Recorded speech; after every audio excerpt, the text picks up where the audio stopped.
This world is all about branding and marketing. The #1 branders in the universe is the United States. They made United States seem like it's the best place in the world to be. It's the land of the free, home of the brave. I go there to find and chase my dreams. We have to be able to tell our own stories. Directors, filmmakers, entertainers, it's going to be clearly, and the press, it's going to be your job to redefine how people think about Africa.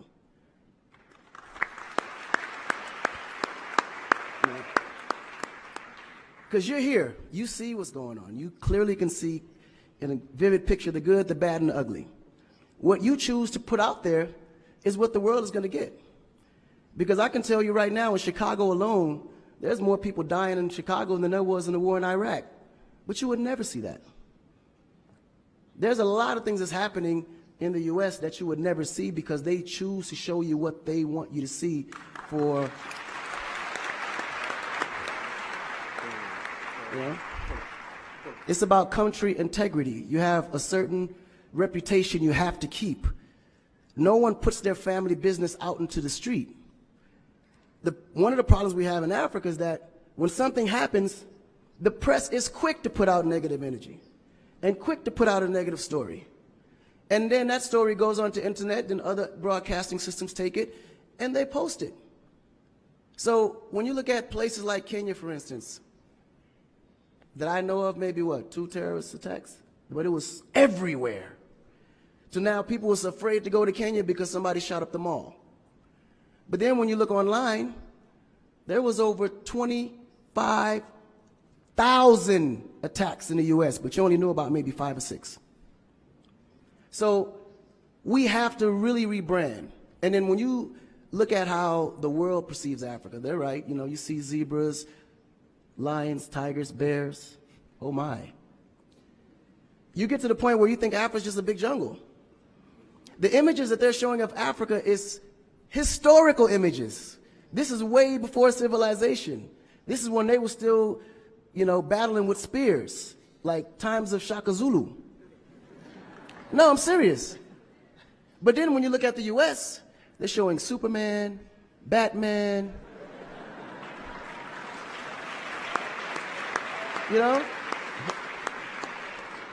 Where is our Superman? Where is Shaka Zulu should be a superhero today. Really. So we have to tell our own stories. I mean, even Jesus is white. And you believe it. But it's okay, because how you were framed, if you taught something from the day you were born, and your mother taught you that, your father taught you that, it's real. You never look at your mom and your dad as liars. But their mother and father taught them the same thing, because that's the kind of history that's put out for them to believe. Our history books in the U.S. is all white American history, culture that's been borrowed from other nations. But Africa have to teach the same history of our ancestors, the great things that they have accomplished. And it's going to be the jobs of directors like yourself, filmmakers like yourself, to narrate that story. How do we want to be perceived? How do we want that story to be narrated to the rest of the world? This younger generation, we kind of figured it out. Because now, when you look at hip-hop in America, every rapper is rich. Gold chains, Bentleys, nice girls by the pool with bathing suits in this big mansion. And then, when the video's over, they get on their phone and call an Uber. They don't even come in the Bentley that you just saw in the TV. But you go to Nigeria, we got Wizkid, Davido, P-Square, all these guys driving a Bentley, Mercedes. They actually own those cars. That's the difference. But if we don't translate that, they will never know. They think we're going to leave the shoot and go home on a horse or a zebra. Because that's what they know. This is why African Americans are so afraid of Africa. You mention Africa, they start shaking. There's so much fear. They don't know how to translate that. It was just recent that people are now saying, yeah, man, you know what? I rock with Africans, man. You know what I'm saying? I want to do some collaborations, man. Yo, man, I need an Afrobeat remix, you know what I'm saying? But before, they be like, man, I don't know that dude. I'm not putting him on my record. So the younger generation is slowly understanding how you have to rebrand the culture, because the culture has adapted. They've actually took everything that we've created and made it look better. They made a superstar look like a superstar. When I look on TV and I see our biggest entertainers, they don't look like stars.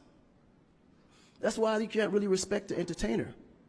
If a politician saw a singer, he'd just be like, oh, he's just a local singer.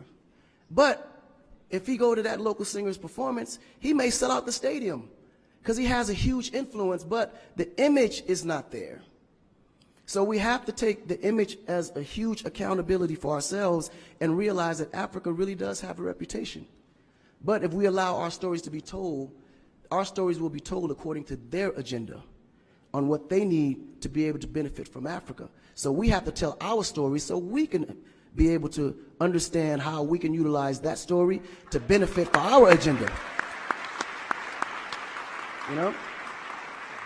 So in closing, this job is for the entertainers, the filmmakers, the reporters, and anyone that creates content. We have to rebrand. And we have to rebrand it in the way that we see it and tell the story to where they can understand it, feel comfortable, and want to come here and invest.